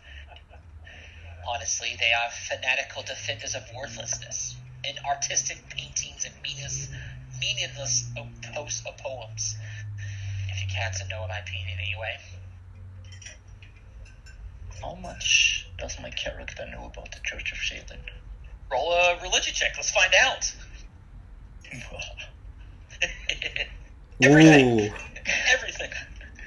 You know Shaylin. She is a goddess of art and beauty. You even kind of know a bit about her brothers on Cthulhu, but yeah, she preaches a lot about that kind of stuff, and you can ask questions. You can ask her, like, now you know this kind of stuff. You can ask her why she's got such contempt for Shaylin. I was gonna say you can ask what paladins of Shaylin already do, but you would know that they wander around the world, seeking art to essentially defend. They like defend art. In fact, you even know that you may not believe this, other people may not believe this, but you know this. Paladins of Shaylin are not allowed to slay their enemies if the enemy begs for mercy, regardless of the act they committed, because the Order of the Eternal Rose teaches their paladins that it doesn't matter if they're a bandit, it doesn't matter if they're a rapist, it doesn't matter if they're a shitty goblin or a murderer. They cannot be put to the sword, because once they do, they can never create a good work of art again. So instead, paladins of Shaylin are supposed to take these people who beg for mercy and cultivate them so that they can help them create their next masterpiece. That's some stuff that you learn. Well, I can already tell she hated the church because they treated her like an art piece. Yeah, in a sense, she is quite beautiful. Which, she basically told me that's the thing. Yeah. You also know that every paladin, every cleric of Shaylin essentially has to take up an art of some sort, crafting, pottery, things like that. So there's a good chance that she also took up some sort of hobby. You want to ask her? I'm not sure it's a good time to ask about that. It's most something for like 2 or 3 rounds later. That will let you come off the contempt low. I mean, you can if you want. We'll check if you said diplomacy. So, sure, we can roll a diplomacy. I think I'm just gonna go more with a reconciliation approach and be like, maybe she would have been happier in a different order, like with a more proactive religion, like Iomede, who actually do useful things. Shaylin does a lot of useful things, by the way. Not according to her. The order that she was in. A lot of people have sour taste about certain things. There's some people who hate Iomade because she only ever preaches about honor, but she doesn't have the honor to show up to save her paladins and stuff like that. But Shaylin's kind of the same way, but it's weird because people in all religions take it to a fanatical level by some means, by some reason. All right, I'll ask her about her pottery. All right. Her pottery. You don't have to. You want to ask her? Why not? Oh, That's why you save your 20s. Wow. I used to embroider, and I still do from time to time. There's a treacherous blush that covers her cheeks when she thinks about it. It's nothing, I assure you. Just a simple task to keep my hands busy and keep the gloomy thoughts at bay. Nothing special. But you have critically succeeded with her, and it's 2 points. for Miss Valerie. I'm going to say you hold your 20s, but not all of us get to roll 3 20s. And it's been 4 rolls. Yeah. Alright, we got 2 left, and then the end of our session. But guys, that's actually very common for me. That's probably also the reason why next round I'm gonna have like 5 rolls during combat, 4 of which are net ones, and then I'm dead. That's also me. I'm really bad at diplomacy. Who was good in combat. I just bad with virtual dice. Yeah. So who's next? We have Millennia and Melina, and Little Green. Little Green wants to know about the gnome. Discover the little gnome, the purple guy? Yes, purple guy. For him, to discover information about him, you can use nature, perception, or society. Nature, perception, or society. I like nature. Nice. Success. What do you want to know about him? Weakness. Lowest DC, weakness, or resistance? Weakness. You want to know his weakness? Mm-hmm. Based on how he was talking and the things that he has said, he's the kind of person that you believe would fawn over flattery and compliments, using deception, essentially, if that makes any sense. So, if you try to influence him by or faking that stuff, it would work. You could also technically do the same thing with diplomacy. Like, you could actually, literally fawn over him, flatter him, actually believe him. For the most part, flattery is fake, and that's what you feel like. Gotcha. Flattery and compliments to him using deception or diplomacy may, be good. Okay. What are you staring at? Something good looking. Oh, of course that's me. You wouldn't be looking at anyone else. This woman behind me called herself Oakenshield. That doesn't even exist. Stop foolery. Little Green just gives a little big, sharp smile. You go to the last person. I raised my eyebrow at that comment. I didn't expect him to know, too. It's bad. Melina, it's your turn. Okay. I'm going to move upwards here, and I'm going to approach Margervan and ask, "Hello, I'm sorry if I'm being impolite, but I've heard you talking with Urza about recent politics, and I'm interested in this subject, even though lately I'm mostly traveling around and can't keep up with all the news. Also, I noticed that you are not only a person of noble carriage, but also you seem to have some experience with fighting. And I was really curious about your origin, sir." Those of my nobility all have to learn how to trade with a sword. It's more of an art at this point, but yes, I have done some fighting in the past. Me and my brothers both, as it were. I'm sorry that you are not caught up with current events. I miss a lot myself, being a traveler as well. It is good to see another person so willing to learn more of the world around them, also partaking in this endeavor. Any emotions to the room around them? What was your name again, if you don't mind me asking? Oh, I don't mind at all. My name's Milena. No official last names, unfortunately. That is quite unfortunate. The things that make us who we are is the family that we are tied to, so long as that name means something. It's more than just a status, but it's also the life that they gave you as you were growing up, the love, the attention, things that you learned, be it bad or good for the most part, changes who we are as people.